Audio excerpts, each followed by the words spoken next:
guys, it's me, Jamie, with Mulligan Creations, and this is my husband. Say your name. Dylan? Well, you said it last time for me.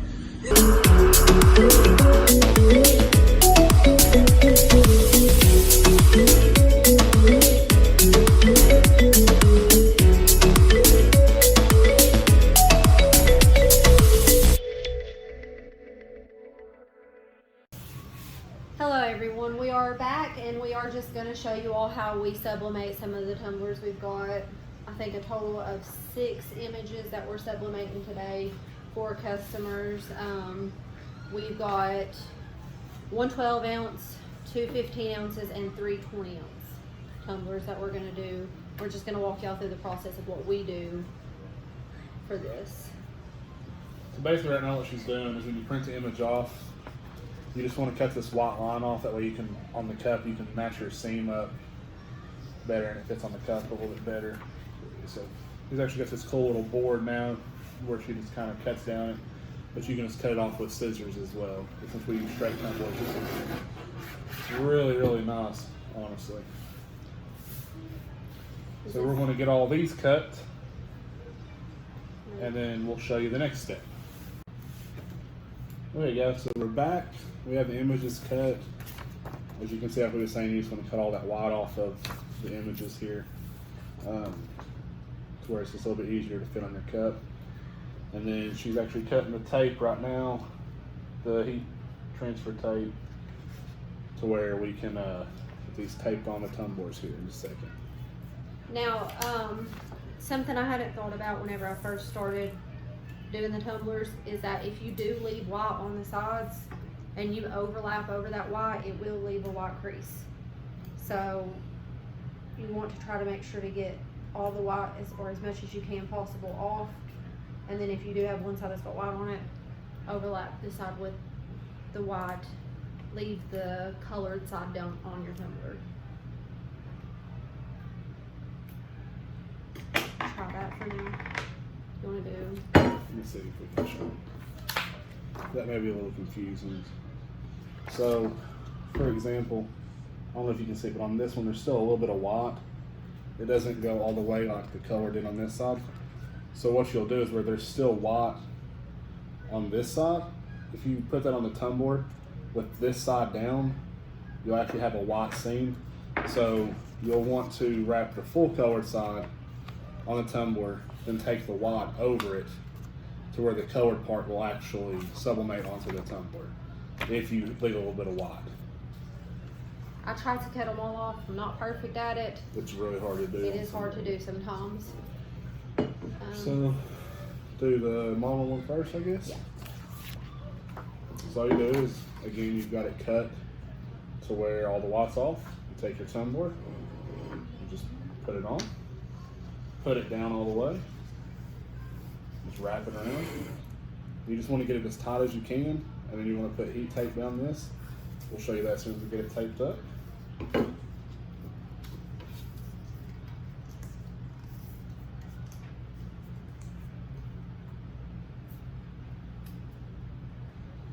And so what she did is, see, our overlap is on this side, right here. So when we put the tape, we're going to put it on this side first, and then pull it this way, to where it holds that overlap tight and pulls the paper around. Because you do want to get it as tight as possible, as tight as you can get it, because the more contact it has with the tumbler, the better it's going to sublimate. And no ghosting.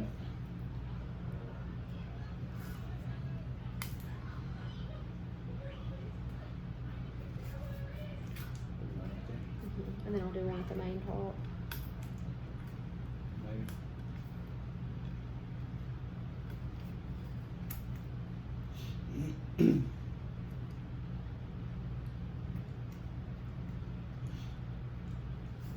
So again, just a few pieces, and we're going to take a long piece and start up here, and we're going to wrap it all the way down to the bottom just to hold that seam real good. And we're still using our Or start from the bottom right to the top, either way. heat tape.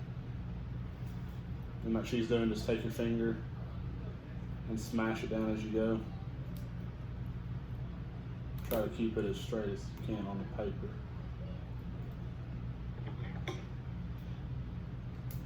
Just fold that over. And good to go. Now what we're going to do is we're going to start at the top up here to get real good contact on it. And You're gonna do about half of your tape. So on half, the paper, and then the other half you want to fold over into the cup. Which before we fold it, we'll cut it and we'll show you what we're talking about there. and you do want to do this as tight as you can get it as well.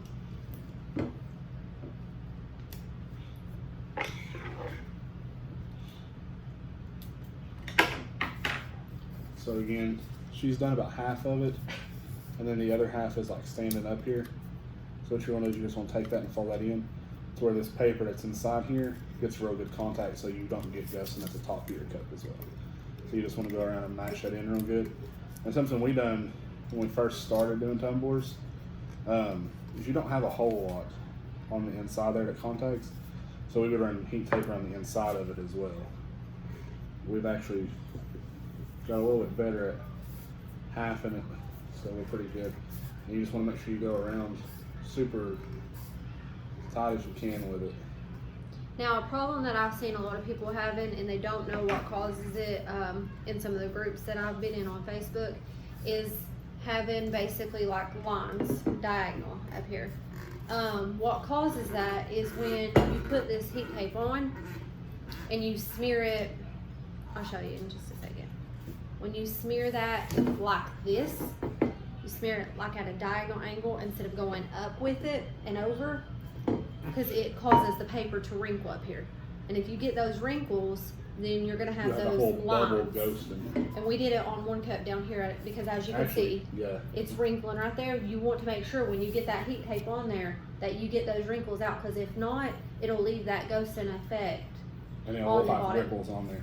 And something that we typically do too is I think I have a cup. you don't have to run them horizontal like this. You can actually run them vertical, which we do a lot because we've noticed sometimes the heat tape actually leaves like a, when we was overcooking them anyways, it would leave like a more of a burn effect. But if you run them horizontal, it takes the less chances of that away, which, knock on wood, we've actually got our times pretty good so far. If you look right here, you can't tell as much on his cup, but that wrinkly look, that is from us running, not running it straight down, us running it at a diagonal angle and not getting those wrinkles out. We didn't even realize it on that cup because the way the cup's made, but if it would have been a solid black cup or anything like that, you would notice that quite a bit. These little gold, they're silver stickers you can leave on or take off. Sometimes we take them off, sometimes we leave them on. It's good. So now you've got your tumbler wrapped, you've got your heat transfer tape on. You can either use your shrink wrap, or what we do is we actually just use some tape. We bought from the Dollar Tree for $1, because we was using stuff from Walmart, the 3M tape, and for some reason it was turning out awful. And the only thing we did was switch back to this, and it started turning out a lot better. So I don't know if it's something with our air fryer doing it or what. Another thing with the tape, just like your heat transfer, you want to start with the side like it overlaps this way. So you're going to want to run your tape as well from this way to this way. And I'm going to let her do this, and you want to try to do it in one pass. I used to tear pieces off and tape it all around, and we found that it does work better if you just do one single wrap on the top and work your way down slightly overlapping as you go. So I'll let her show you that. Before you do this, I know he already done it, but I just do it again. I just kind of take my fingers and rub down this to make sure that is as tight as we can get it, and just kind of rub, making sure that I don't see any crinkles that maybe he had looked over. And I don't. I always start a little bit more over than directly on this. I start about over here because it gives a little bit of room to pull. And I do get this as close to the top, if not on the top, because it helps with the ghosting at the top as well.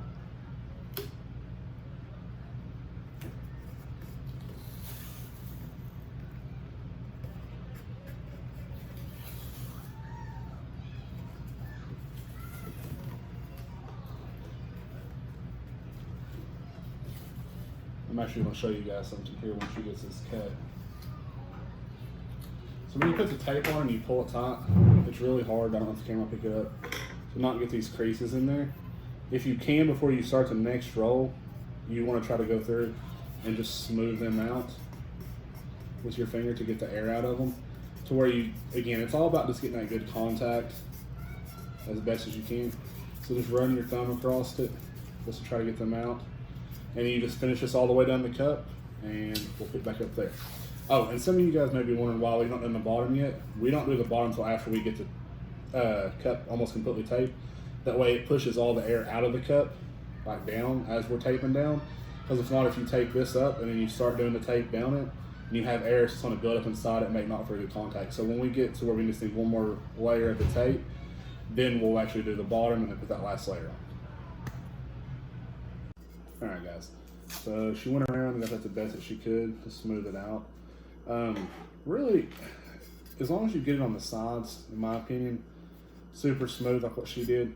If you got ghosting on the bottom of the cup, I mean, some people they'll do the sublimation on the bottom of the cup, but I mean, it's going to be sitting, it's a cup. So as long as what you're going to see is good and smooth, that's what's going to matter in my opinion. And a lot of this down here that you see crinkled right here Is the tape. is not even got any paper underneath it. It's just where we overlapped it to get it taut with the cup. So now what we're going to do is take our last layer and we are going to put it on.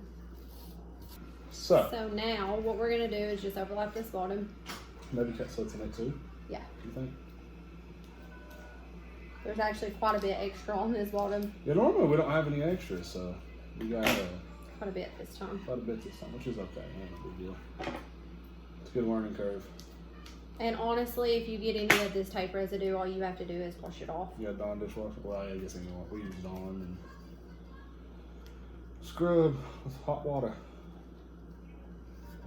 Hot water. As with any sublimation tumbler, do not put them in dishwashers. And do not soak them in hot water. Yeah, because the heat, that's what actually makes the sublimation happen. This is just ink on this, and the tumblers have a sublimation coating. But the heat is actually what activates that to make it go into the sublimation cup. So if you apply heat, it's going to fade over time and cause problems. So just no heat. You can add like coffee and stuff like that, but And you can like wash them, just don't soak them. There's a difference. will prolonged sunlight mess with that too, I wonder? A lot of them, they say not to leave them in like really hot vehicles for long periods of time. It can make the ink fade. Gotcha. But this one is. This one is done. So I think probably what we'll do is we'll just go ahead and do them all. And we won't know which one's which. And then we'll put them in our air fryer. We'll show you the time on that and everything, do them one by one. And then we'll reveal them all. Yep. So we'll get all these taped up and then we'll be back. Same process.